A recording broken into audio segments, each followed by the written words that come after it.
savoir écrire, lire et parler sa langue, c'est très important dans la vie des peuples. Donc, chaque citoyen d'un pays, quel que soit-il, doit savoir parler sa langue maternelle, pouvoir l'écrire, lire et bien sûr documenter, avoir des documents sur cette langue-là.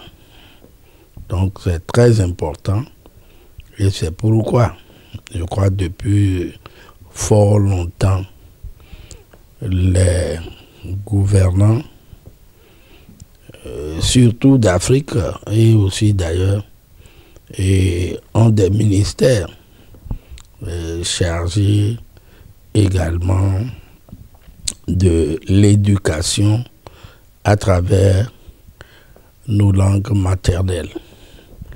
Donc ce que nous appelons alphabétisation, c'est d'avoir aussi des syllabaires qui comportent des alphabets qu'on peut prononcer dans nos langues, dans nos patois, dans nos langues nationales. Et quand vous prenez le cas du Bénin, il est écrit dans la Constitution que chaque communauté doit tout faire et alphabétiser dans sa langue.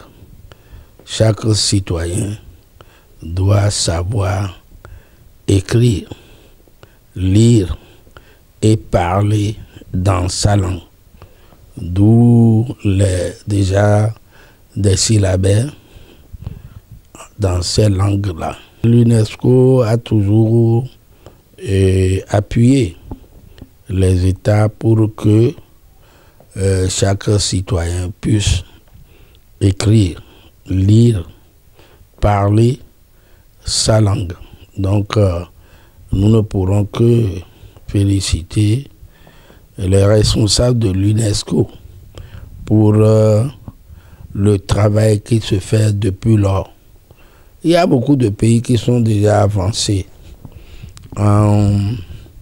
D'abord, en éduquant leur population dans leur langue, en écrivant beaucoup de documents dans leur langue nationale, contrairement aux langues de la colonisation, celles que je parle actuellement.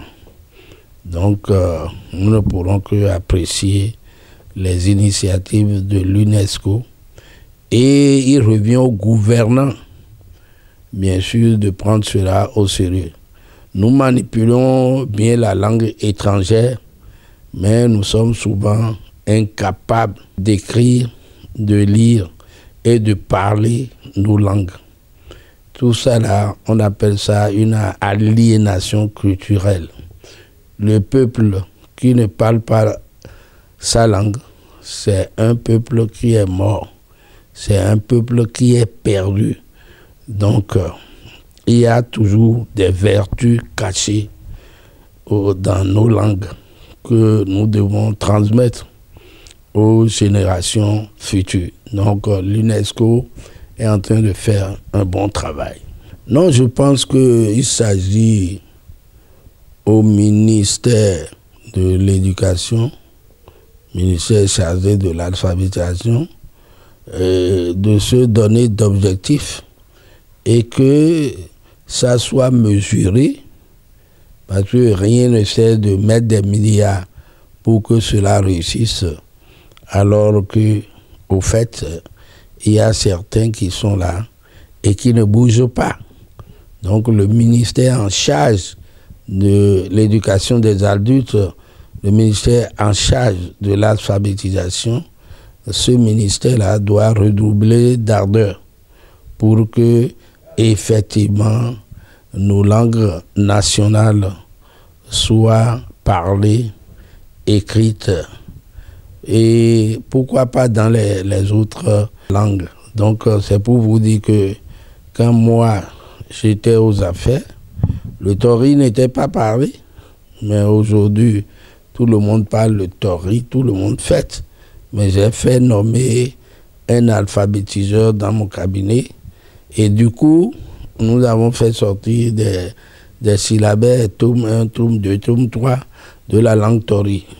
Actuellement, il y a des jeunes étudiants qui travaillent sur le dictionnaire en langue tori, mais il y a le français tori et l'allemand.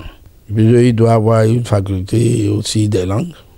Donc, que chaque étudiant essaie de faire des recherches et arrive à soutenir dans sa langue et que les ouvrages soient popularisés au grand bonheur de ces communautés. Et d'ailleurs, j'apprécie, il y a déjà les fonds aujourd'hui. Si vous cliquez, je crois sur Google ou bien partout là, quand vous écrivez en fond, un vocabulaire fond, ça peut vous revenir en français sous plusieurs formes. Donc, d'ailleurs, le législateur a prévu qu'il faut développer notre langue locale. Et c'est dans la Constitution. Donc, chacun devait y veiller. Et les autorités en charge aussi de l'éducation des adultes devaient également y veiller.